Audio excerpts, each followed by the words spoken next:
Okay, so welcome back everyone to psycho professor. हम solve कर रहे हैं अब 2012 का दिसंबर का आपका पेपर 3। ठीक है, आपने 2012 जून का पेपर 3 ऑलरेडी देख लिया है। उसके सारे क्वेश्चंस हमने PYQs कंप्लीट कर लिए हैं। अब हम स्टार्ट करेंगे 2012 का दिसंबर का साइकोलॉजी का paper number 3। Okay, so first question की बात करते हैं। लिस्ट वन में आपको दी हुई है स्टेजेस, है ना। Operational concrete stage, pre operational stage, sensory motor stage and formal operational stage. तो ये जो स्टेजेस हैं ये किसने दी है, ये आपको माइंड में होना चाहिए। ठीक है, फिर बात करते हैं लिस्ट टू में दिया हुआ है कॉग्निटिव डेवलपमेंट, मतलब PQRS। सेंसरी मोटर स्टेज में किस चीज का डेवलपमेंट होता है, कॉग्निटिव डेवलपमेंट। ठीक है, प्री ऑपरेशनल में कौन सा डेवलपमेंट होता है, एंड देन ऑपरेशनल कॉन्क्रीट में कौन सा डेवलपमेंट होता है, एंड फॉर्मल ऑपरेशनल में कौन सा कॉग्निटिव डेवलपमेंट होता है, ये आपसे पूछ रहा है। ऑप्शन क्या क्या दिए हुए हैं। Mature adult thought emerges, thinking by deductive logic, abstract thought. ठीक है, ये फर्स्ट दिया हुआ है। सेकंड दिया हुआ है आपको develops conservation concept, classify object in series, है ना। यहाँ पे क्या करते हैं, सीरीज में ऑब्जेक्ट्स को क्लासिफाई करना स्टार्ट कर देते हैं हम।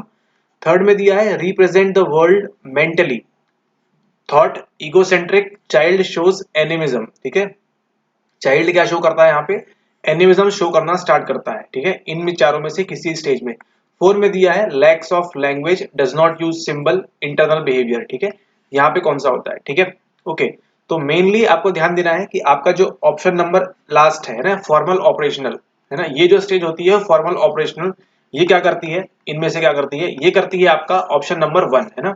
जब हमारा फॉर्मल ऑपरेशनल स्टेज में हम होते हैं, हम क्या करते हैं, हमारे जो थॉट है वो किस टाइप के निकलते हैं, मैच्योर एडल्ट थॉट इमर्जेस, है ना। यहाँ पे हम किस टाइप की थिंकिंग, चिंतन किस टाइप का स्टार्ट करते हैं, डिडक्टिव लॉजिक, है ना, लॉजिक करना हम स्टार्ट करते हैं, एंड एब्स्ट्रैक्ट थॉट भी हमको आते हैं।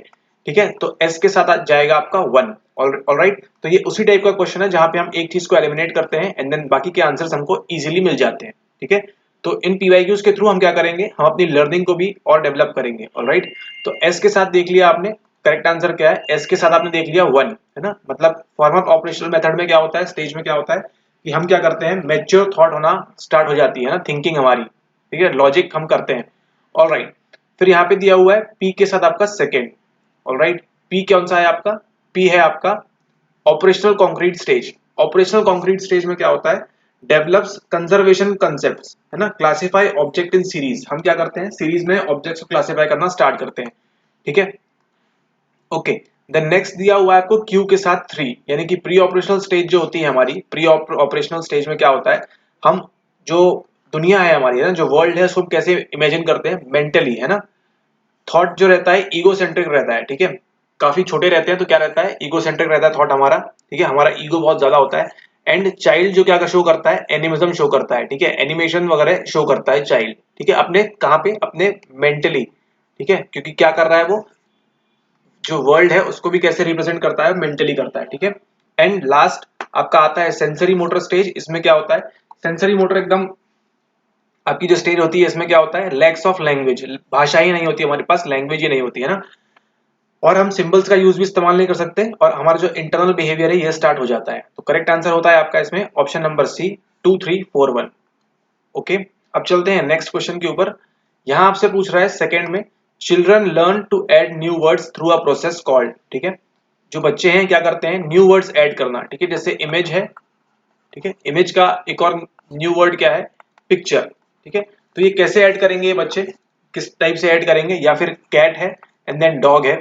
ठीक है, तो ये कैसे, children learn to add new words. ठीक है, तो कैट था वर्ड 1 एंड डॉग क्या है, वर्ड 2 है। ठीक है, तो ये जो न्यू वर्ड्स हैं इनको कैसे सीखते हैं बच्चे, फटाक से कैसे सीखते हैं, उस प्रोसेस को क्या कहते हैं, उस प्रोसेस को कहते हैं आपका option number A, fast mapping. ठीक है, ना ही ये न्यू मैपिंग है, ना ही किसी प्रकार का इंस्पिरेशन है, ना ही किसी चीज का एक्सटेंशन है।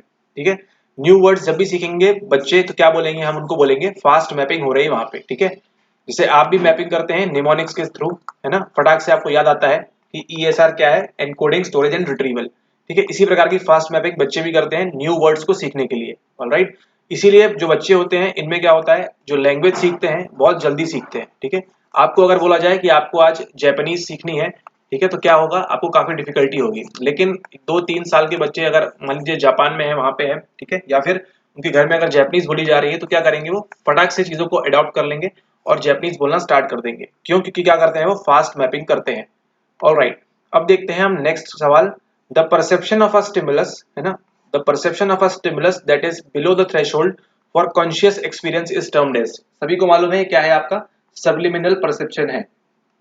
ठीक है, जस्ट कहां पे आपकी जो स्टिमुलस है उसका परसेप्शन कहां कर रहे हैं हम, that is below the threshold, है ना, जो हमारा कॉन्शियस एक्सपीरियंस है उसके जस्ट बिलो, जो थ्रेशोल्ड है कॉन्शियस एक्सपीरियंस का उसके जस्ट बिलो जो स्टिमुलस हमको इफेक्ट करती है उसको क्या कहते हैं, हम कहते हैं सबलिमिनल परसेप्शन। ओके, चलते हैं नेक्स्ट क्वेश्चन के ऊपर। नेक्स्ट है हमारा क्वेश्चन नंबर 4, है ना।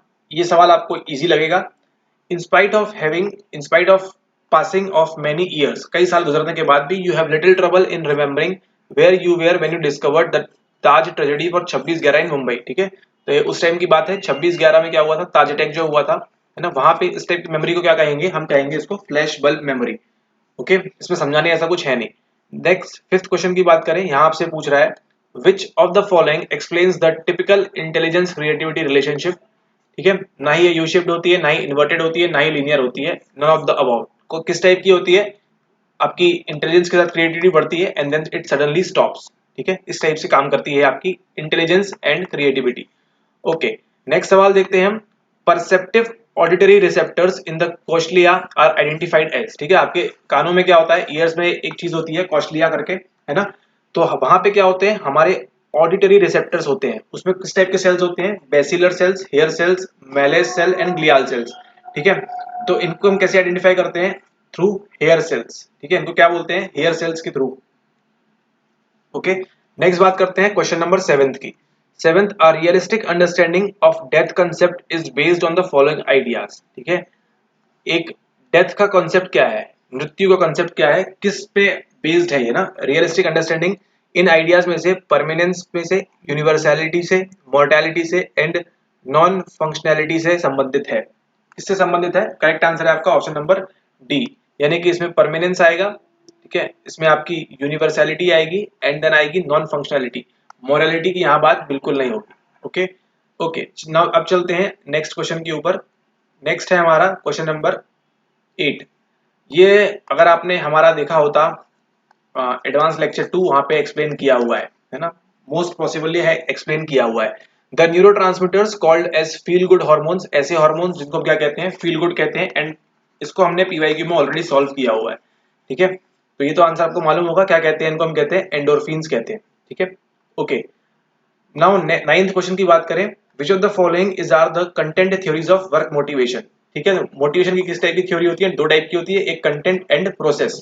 यहाँ क्या पूछ रहा है आपसे, कंटेंट टाइप की थ्योरीज पूछ रहा है। ऑप्शन आपको दिए हुए हैं, Alderfer's ERG theory, Herzberg's 2 factor theory, Maslow's theory of need hierarchy and Porter and Lawler's performance satisfaction theory. ठीक है, तो करेक्ट आंसर क्या है आपका, करेक्ट आंसर आपका ऑप्शन नंबर 1 2 3, यानी कि एल्डरफर्स ईआरजी थ्योरी जो है वो किस टाइप की थ्योरी है, वो एक कंटेंट थ्योरी है। राइट, लेक्चर देखते देखते क्या करना है आपको, छोटे छोटे शॉर्ट्स नोट्स बनाना स्टार्ट करने हैं पीवाईक्यू बेस्ड। हर्ट्जबर्ग 2 फैक्टर थ्योरी क्या है, ये भी आपकी कंटेंट थ्योरी है। मैस्लो वाली क्या है, ये भी आपकी कंटेंट थ्योरी है। आपकी जो Porter and Lawler's performance satisfaction theory है, ये आपकी कंटेंट थ्योरी नहीं है। तो फिर ये क्या है, ये देखेंगे हम पीवाईक्यू में आगे। ओके, अब चलते हैं आगे, नेक्स्ट क्वेश्चन की ओर चलते हैं। नेक्स्ट क्वेश्चन को हम देखते हैं 10th क्वेश्चन। ओके, यहां आपसे पूछ रहा है each individual is different from every other. ठीक है, आप ए एक्स पर्सन से किस सॉरी वाई पर्सन से, सॉरी आप ए हैं और सी से किस टाइप से डिफरेंट है, और रीजंस क्या है, chromosomes from the 2 parents randomly pair up in each child. ठीक है, आपके जो पेरेंट्स हैं x1 एंड x2 आपके पेरेंट्स हैं, है ना, इनके से जो क्रोमोसोम्स आप लेते हैं, chromosomes from the 2 parents randomly pair, है ना, ये रैंडम पेयर करते हैं, रैंडम पेयरिंग। ना ही बी ऑप्शन है, ना ही सी ऑप्शन है, ना ही डी ऑप्शन है। ठीक है, the female germ cells and the male germ cell contain varying numbers of chromosomes. ठीक है, तो क्रोमोसोम्स के जो भी नंबर हैं उनको क्या मतलब कि आप ए से और सी से किस टाइप से डिफरेंट है। ठीक है, इनका इससे कोई मतलब नहीं।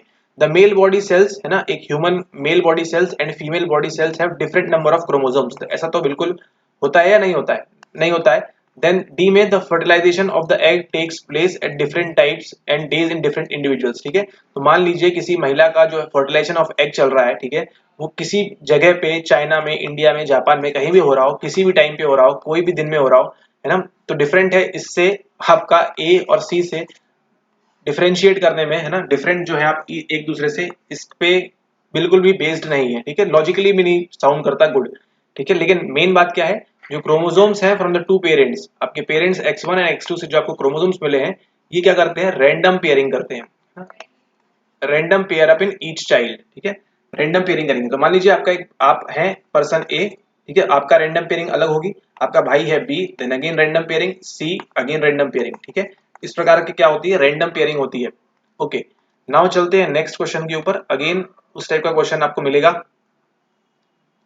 ठीक है। यहाँ पे आपको दिया हुआ है कंसेप्ट दिए हुए हैं एंड देन उसके एक्सप्लेनेशन दिए हुए हैं। कंसेप्ट क्या है, person schemas, role schemas, self schemas and scripts. Okay, a schema consisting of an organized collection of beliefs and feelings about yourself. तो ये क्वेश्चन को क्या करेंगे आप, ये आप क्वेश्चन को सॉल्व करेंगे आप खुद से, है ना, सेल्फ से ट्राई करिए इसको। What is role schema, person schema, self schema, scripts, इनको आइडेंटिफाई करें, ठीक है, ट्राई करें इनको ढूंढने का कि क्या है, ठीक है। सारे क्वेश्चन तो बता ही रहे हैं आपको, लेकिन कुछ क्वेश्चंस जो है इंपॉर्टेंट जो है वो थोड़ा आप भी फाइंड आउट करने की कोशिश करें, तो क्या होगा, आपको ये सब मेमोरी में लंबे टाइम के लिए स्टोर रहेगा, ठीक है। बाकी नहीं बनेगा तो हम तो बैठे ही हैं। ऑलराइट, अब मूव करते हैं नेक्स्ट क्वेश्चन की ओर। Alright, now moving on to question number 12। 10 करवा दिया, 11th आप स्वयं से ट्राई करेंगे, खुद से ट्राई करेंगे, ठीक है। यहाँ आपको दिए हुए हैं लिस्ट 1 में साइकोलॉजिस्ट, कौन कौन साइकोलॉजिस्ट हैं, George Miller, Atkinson and Shiffrin, favourite, Bartlett and Alan Baddeley. Memory के कॉन्सेप्ट्स की बात हो रही है, ठीक है, कि किसने कौन सा मेमोरी का कॉन्सेप्ट दिया।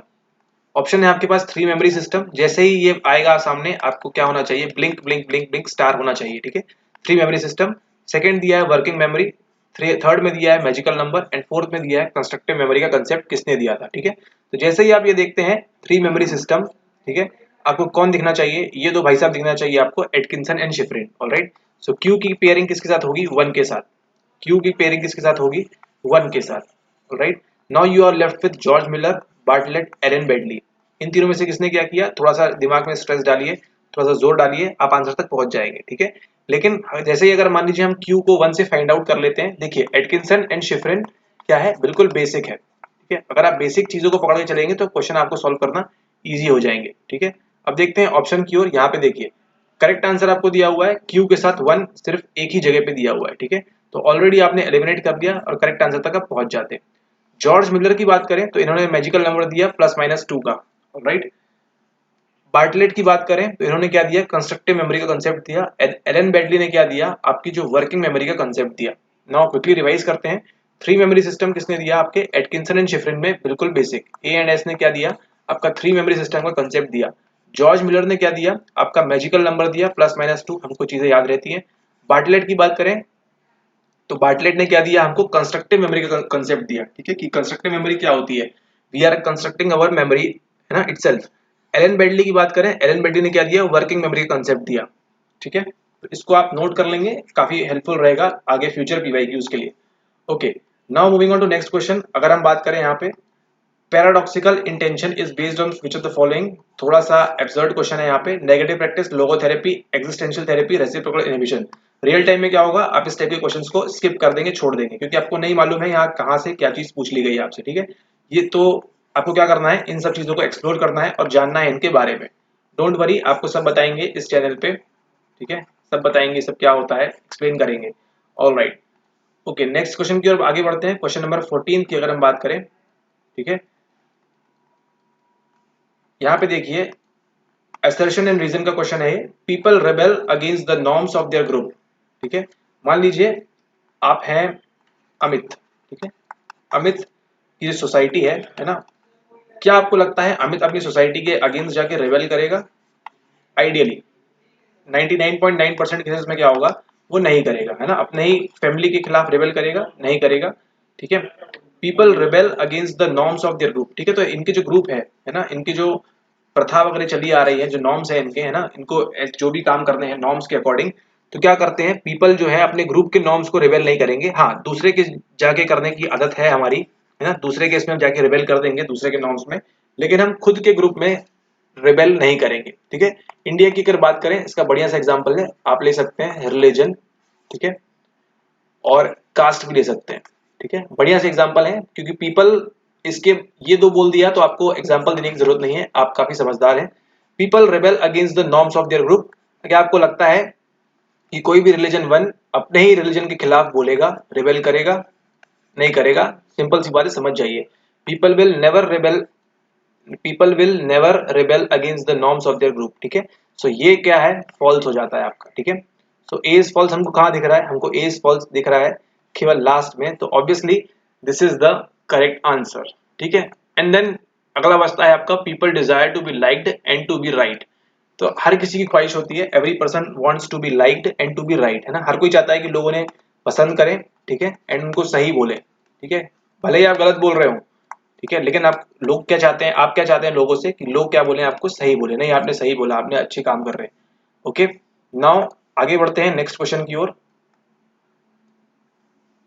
यहाँ पे बात करते हैं, थिंकिंग का टॉपिक आता है आपका। My friend is doing masters course in management. ठीक है, मास्टर्स कोर्स इन मैनेजमेंट कर रहा है, वो एमबीए वगैरह कुछ कर रहा है। After completing a degree course in engineering, BTech करने के बाद वो क्या कर रहा है, अब वो मास्टर्स की डिग्री कर रहा है किसमें, मैनेजमेंट में। ठीक है, मैनेजमेंट में कर रहा है। This act refers to the case of, ये कॉज किस टाइप की थिंकिंग कहलाएगी, आपकी डाइवर्जेंट थिंकिंग कहलाएगी। कन्वर्जेंट आपको मालूम है, ऑटिस्टिक मालूम है, इवेल्युएटिव थिंकिंग में आपको मालूम है। ठीक है, थोड़ा सा इसको एक्सप्लोर कर लेंगे, बेनिफिट होगा। ओके, बात करते हैं यहाँ पे, give the correct sequence for controlling irrational thoughts given below. ठीक है, तो मान लीजिए आपको किस टाइप के थॉट्स आ रहे हैं, इर्रेशनल थॉट्स आ रहे हैं, मतलब जिनका कोई मतलब नहीं है। ठीक है, ओके, फिर उनको करेक्ट सीक्वेंस में जमाना है, क्यों, आपको कंट्रोल करना चाहते हैं। ठीक है, कंट्रोल करना चाहते हैं आप उनको, इसके लिए करेक्ट आंसर क्या है इसका, इसका आंसर है ऑप्शन नंबर सी। सबसे पहले क्या करेंगे आप, कोई भी आपका थॉट है, लेट सपोज थॉट एक्स, कोई आपका थॉट है, ठीक है, एक्स थॉट है, मान लीजिए क्या करेंगे आप, पहले सबसे पहले क्या करेंगे, उसकी अवेयरनेस डेवलप करेंगे। ठीक है, ये थॉट मुझे आ क्यों रहा है, इज इट नेसेसरी, जरूरी है या नहीं। ठीक है, फिर कहाँ जाएंगे आप, इवेल्युएट द एक्यूरेसी। ठीक है, क्या करेंगे, उसकी एक्यूरेसी की, मतलब ये इंपॉर्टेंट है या नहीं, मेरे लिए फायदेमंद होगा या नहीं। ठीक है, देन क्या करेंगे आप, थर्ड में प्रिपेयर इनकम्पैटिबल थॉट्स, उसके बाद ऐसे थॉट्स को प्रिपेयर करेंगे जो क्या होंगे, इनकम्पैटिबल होंगे। एंड देन जैसे ही आपने थॉट्स न्यू वाले आपने एंटर कर दिए, ये वाले थॉट्स क्या होंगे, वेनिश होना स्टार्ट हो जाएंगे। And reward yourself for effective change. ठीक है, so in this way you can control your thoughts. Okay, अब देखते हैं अगला सवाल, how many interactions can be studies. देखिए, मैं आपको नहीं चाहता हूं यहाँ पे आपको कुछ भी बताऊं, करेक्ट आंसर 4 है, क्योंकि बिना आपको फैक्टोरियल डिजाइन समझाए इस क्वेश्चन को एक्सप्लेन करने में बिल्कुल मजा नहीं है। ठीक है, क्योंकि मतलब व्यर्थ का ज्ञान देने का कोई मतलब नहीं है, क्योंकि आपको यहाँ पे फैक्टोरियल डिजाइन क्या है यही नहीं मालूम है ना। मोस्टली स्टूडेंट्स कहाँ फंसते हैं, सेकंड एंड थर्ड यूनिट में फंसते हैं।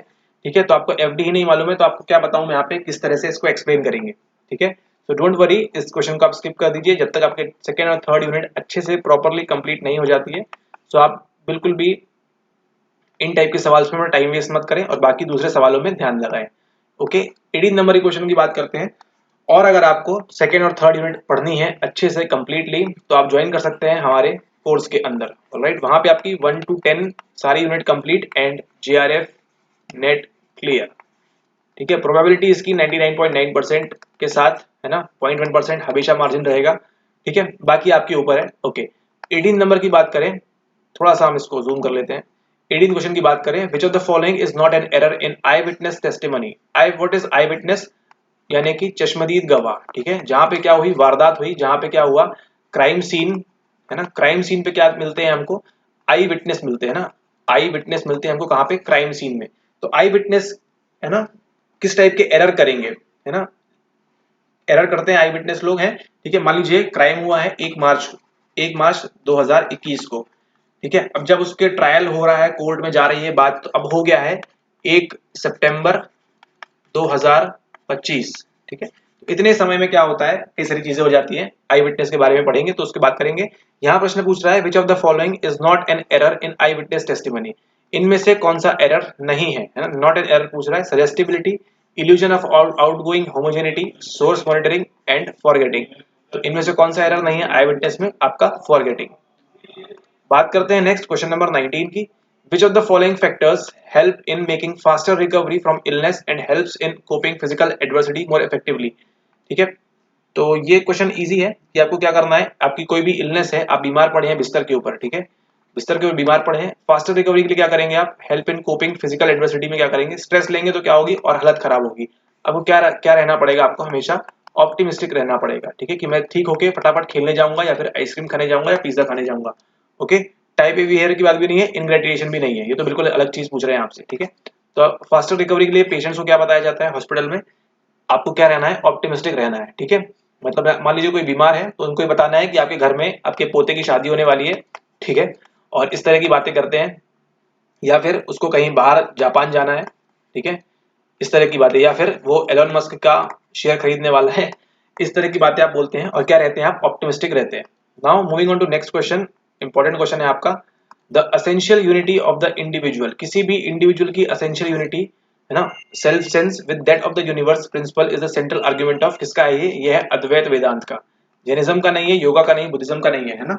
The essential unity of the individual self sense, तो किसी भी इंडिविजुअल का खुद का सेल्फ सेंस है ना, उसकी जो यूनिटी है किसके साथ, with that of the universe principle, है ना, यूनिवर्स एंड इंडिविजुअल साथ में काम करेंगे, किसकी कौन बात करता है, सेंट्रल आर्गुमेंट किसका है ये, अद्वैत वेदांत का, ठीक है। इसको यूनिट 1 में हम कंप्लीट करेंगे फुल प्रूफ के साथ, ओके, ताकि आपका यूनिट 1 से कोई भी आंसर छूटे नहीं। देन ये तो रिपीटेड क्वेश्चन है, ये तो आपको बन जाएगा easily. The abstract idealised representations that capture an average और typical notion of members of the category, category की जैसी बात आएगी यहाँ पे आ जाएगा आपका प्रोटोटाइप, ठीक है। 22nd की बात करते हैं, ये भी हमने ऑलरेडी कवर किया हुआ है। Because of the lightning speed, है ना, स्पीड होने के कारण computers can retrieve and manipulate stored data faster than people can, but the human brains beat the computer hands down when it comes to shortcuts, ठीक है। Shortcuts में आप control plus ए दबाएंगे तब जाके वो शॉर्टकट इस्तेमाल करेगा, लेकिन ह्यूमन ब्रेन में क्या करते हैं, हमको आदत होती है शॉर्टकट की, ठीक है, कि 4 महीने की स्टडी को हम क्या करना चाहते हैं, हम 15 डेज में करना चाहते हैं, ठीक है। हम पूरे ह्यूरिस्टिक का इस्तेमाल अपनी स्टडीज में करते हैं, जबकि ऐसा स्टडीज के मामले में नहीं होता है, ठीक है। मे बी अगर आप बहुत लकी है ना, तो हो सकता है आपने 15 दिन में जो पढ़ाई की हो वही सवाल आ जाए, लेकिन चांसेस कितने होते हैं इसके, 0.1%, है ना। ओके, इसमें मार्जिन ऑफ एरर 99.9% रहता है, ओके। तो यहाँ पे हम बात करें फॉलोइंग एल्गोरिदम, कंप्यूटर से तेज आप नहीं कर सकते, सीरियल प्रोसेसिंग कंप्यूटर से फास्ट आप नहीं कर सकते, साइमल्टेनियस प्रोसेसिंग भी इतने fast computer i5 i7 i10 आ गए आप नहीं कर सकते, लेकिन यूजिंग ह्यूरिस्टिक्स आप कर सकते हैं। शॉर्टकट्स बेसिकली, है ना, आप क्या करते हैं, शॉर्टकट्स मेंटल मेथड्स का इस्तेमाल करते हैं, और ह्यूरिस्टिक्स जो है आप कंप्यूटर से भी तेज फास्टर प्रोसेस कर सकते हैं, ओके। नाउ यहाँ पे बात करेंगे हम क्वेश्चन नंबर 23 की, the final decisions reach by groups, ऐसा कोई डिसीजन ए, है ना, जो किसने लिया है, किसी ग्रुप ने लिया है, ग्रुप में can often be predicted quite accurately by relatively simple rules. तो ये जो ग्रुप है ये किस टाइप का डिसीजन लेगा, ये प्रेडिक्ट करेंगे हम कौन से सिंपल रूल्स के साथ, है ना। What these rules are known as thumb rule, logistic rule, cognitive decision schema and social decision schema. मान लीजिए यहाँ पे एग्जांपल अभी चल रहा था, यहाँ पे किसान वाला प्रोटेस्ट, ठीक है, किसान वाले भी एक ग्रुप थे, उनका क्या था, कौन सा डिसीजन लेंगे, फाइनल डिसीजन क्या होगा उनका, है ना, ये क्या कर सकते हैं हम, प्रेडिक्ट कर सकते हैं एक्यूरेटली, है ना, कौन से रूल्स के साथ, सोशल डिसीजन स्कीमास, ये क्या होते हैं, ये आपको मालूम करने की जरूरत है, what is social decision schema, okay. Now moving on to next question, question number 24, ये आपसे पूछ रहा है, children are taught names of objects, animals, people, है ना, हम बचपन में खेलते थे name place animal thing, by binding the relation between names and form, है ना, क्या करते हैं हम, एक रिलेशन बनाते हैं किसके बीच, नेम्स एंड फॉर्म के बीच। According to Skinner functions as a verbal operand, इनमें से कौन करता है, sign, symbol, mand and tact, तो आपका टैक्ट करता है ना, कि अब क्या करते हैं, नेम्स एंड फॉर्म के बीच क्या करते हैं, रिलेशन स्टैब्लिश करते हैं, है ना, किसके बीच, ऑब्जेक्ट्स या एनिमल्स का, पीपल्स का, एक्सेट्रा। ऑल राइट, तो इस वीडियो का लास्ट क्वेश्चन 25th क्वेश्चन की बात करें अगर, तो 20th क्वेश्चन में आपसे पूछ रहा है, लिस्ट 1 में दिए हुए हैं आपको आपके ब्रेन के पार्ट्स, ठीक है, सेरेबेलम दिया हुआ है, रेटिकुलर फॉर्मेशन दिया हुआ है, मेडुला दिया हुआ है एंड लिम्बिक सिस्टम दिया हुआ है। देन लिस्ट 2 में दिया हुआ है sleep, emotions, reflexive activities and motor control, ठीक है। अगेन क्या करना है आपको, कोई एक चीज ऐसी फाउंड करनी है, ठीक है, एक चीज पे फोकस रखना है, जो क्या करेगी, जो आपको पहुंचा देगी आपके करेक्ट आंसर तक, ऑलराइट। और करेक्ट आंसर क्या है ये आप नीचे आंसर कर सकते हैं कमेंट बॉक्स में, ठीक है, कमेंट करिए। 25th क्वेश्चन हमने कवर कर लिए हैं, ठीक है। फर्स्ट पार्ट है ये 2013 का, सॉरी 2012 दिसंबर पेपर 3 का फर्स्ट पार्ट है। अगले 2 पार्ट में हम 50 तक जाएंगे एंड देन थर्ड पार्ट में हम 75 तक कवर करेंगे सारे सवाल, okay. So thanks for watching, and जो क्वेश्चंस के आंसर बोले हैं ट्राई कीजिए उसको देने का नीचे, जिनको एक्सप्लोर करने को बोला है एक्सप्लोर करिए, ठीक है, और सब्सक्राइब नहीं किया है सब्सक्राइब कर दीजिए और बाकी पढ़ाई करते रहिए। सी यू, टेक केयर।